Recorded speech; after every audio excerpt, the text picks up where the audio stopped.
ঈদের নামাজের পরে সবচাইতে আল্লাহ তাআলার কাছে প্রিয় ইবাদত হচ্ছে প্রাণীর রক্ত প্রবাহিত করে দেওয়া।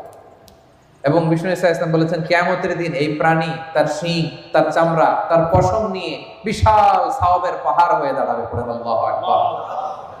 এজন্য হজ্জাজ বাইতুল্লাহ যারা হজে আছেন আল্লাহ তাআলা তাদের হজকে কবুল করুন।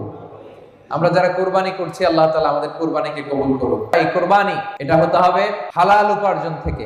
ইন্নামা ইয়াতাকাব্বালুল্লাহু মিনাল মুত্তাকিন, তিনি শুধু মুত্তাকিদের পক্ষ থেকে কবুল করেন, হালাল থেকে তিনি কবুল করেন।